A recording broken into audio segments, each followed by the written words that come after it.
ನಗರಸಭೆ ನಿರ್ಲಕ್ಷ್ಯಕ್ಕೆ ಸಾವಿಗೆ ಬಾಯ್ದೆರೆದು ಕೂತಿದೆ ಚರಂಡಿ.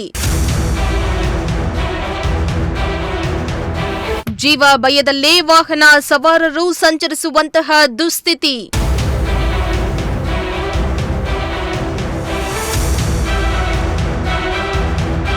ಪರಿಶಿಷ್ಟ ಇಂಜಿನಿಯರಿಂಗ್ ಕಾಲೇಜು ಮುಂಭಾಗದಲ್ಲಿ ಗಬ್ಬೋ ಗಬ್ಬು.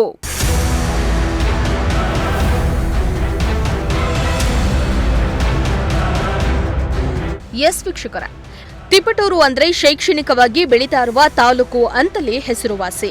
ಇಲ್ಲಿ ತಲೆ ಎತ್ತಿರುವ ಶೈಕ್ಷಣಿಕ ಸಂಸ್ಥೆಗಳಿಂದಾಗಿ ಇಂದು ಶಿಕ್ಷಣ ಕ್ಷೇತ್ರದಲ್ಲಿ ತನ್ನದೇ ಆದ ಹೆಸರನ್ನ ಮಾಡಿದ.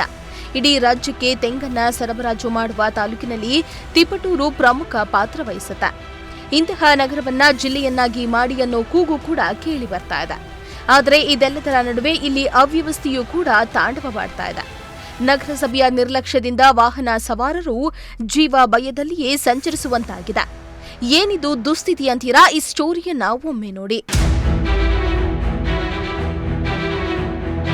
ಹೌದು, ಕಲ್ಪತರು ತಾಲೂಕಿನಲ್ಲಿ ಮೊನ್ನೆ ತಾನೇ ಜನರು ನಗರಸಭೆಯ ವಾರ್ಡ್ಗಳು, ಮುಖ್ಯ ರಸ್ತೆ ಹಾಗೂ ಅಡ್ಡ ರಸ್ತೆಗಳಲ್ಲಿ ನಾಮಫಲಕಗಳಿಲ್ಲ, ನಾವು ವಿಳಾಸ ಹುಡುಕೋದು ಕಷ್ಟವಾಗ್ತಾ ಇದೆ ಅಂತ ಅಧಿಕಾರಿಗಳ ವಿರುದ್ಧ ಆಕ್ರೋಶ ವ್ಯಕ್ತಪಡಿಸಿದ್ರು. ಇದರ ಬೆನ್ನಲ್ಲೇ ಈಗ ಒಳಚರಂಡಿಯೊಂದು ಸಾವಿಗೆ ಬಾಯ್ದೆರೆದು ಕೂತಿದೆ. ನಗರಸಭೆ ಹಾಗೂ ಅಧಿಕಾರಿಗಳ ನಿರ್ಲಕ್ಷ್ಯಕ್ಕೆ ಜನರು ರೋಸಿ ಹೋಗಿದ್ದಾರೆ. ಎಷ್ಟೇ ಬಾರಿ ಅಧಿಕಾರಿಗಳಿಗೆ ಮನವಿ ಮಾಡಿದ್ರೂ ಕ್ಯಾರೆ ಅಂತಿಲ್ವಂತೆ.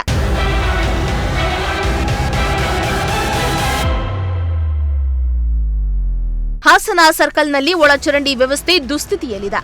ಈ ಸರ್ಕಲ್ನಲ್ಲಿಯೇ ಅತಿ ಹೆಚ್ಚು ಜನರು ಪ್ರತಿನಿತ್ಯ ಸಂಚರಿಸುತ್ತಿರ್ತಾರೆ. ಇಂತಹ ರಸ್ತೆಯಲ್ಲಿರುವ ಈ ಚರಂಡಿಯಿಂದಾಗಿ ಅಪಘಾತಗಳು ಸಂಭವಿಸುತ್ತವೆ. ಜೊತೆಗೆ ನಡೆದುಕೊಂಡು ಓಡಾಡುವ ಜನರು ಮೂಗು ಮುಚ್ಚಿಕೊಂಡು ಓಡಾಡುವಂತಾಗಿದೆ. ಸರ್ಕಲ್ನ ಮುಖ್ಯ ದ್ವಾರದಲ್ಲಿ ಸಿದ್ಧಗಂಗಾ ಬೇಕರಿ ಹಾಗೂ ಕಲ್ಪತರು ಇಂಜಿನಿಯರಿಂಗ್ ಕಾಲೇಜ್ ಕೂಡ ಇವೆ. ಇಲ್ಲಿ ಓಡಾಡುವ ವಿದ್ಯಾರ್ಥಿಗಳ ಪರಿಸ್ಥಿತಿ ಹೇಳತೀರದು.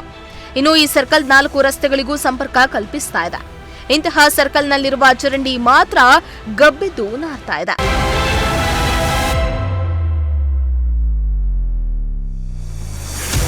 ಇನ್ನು ಗ್ರ್ಯಾಂಡ್ ಹೋಟೆಲ್ ಮುಂಭಾಗದಲ್ಲಿ ಮಳೆ ಬಂದಾಗ ನೀರು ನಿಲ್ತಾ ಇದ್ದು ವಾಹನ ಸವಾರರು ಕಿರಿಕಿರಿ ಅನುಭವಿಸುವಂತಹ ಪರಿಸ್ಥಿತಿ ಎದುರಾಗಿದೆ. ಒಳಚರಂಡಿ ಇದ್ರೂ ಸಹ ರಸ್ತೆಯ ಮೇಲೆ ಮಳೆ ನೀರು ನಿಲ್ತಾ ಇದೆ. ಈ ರಸ್ತೆಯಲ್ಲಿ ಸಂಚರಿಸುವ ವಾಹನ ಸವಾರರು, ಸಾರ್ವಜನಿಕರು ಈ ಕೊಳಚೆ ನೀರಿನ ಮೇಲೆ ಹೋಗಬೇಕಾದ ದುಸ್ಥಿತಿ ಎದುರಾಗಿದೆ.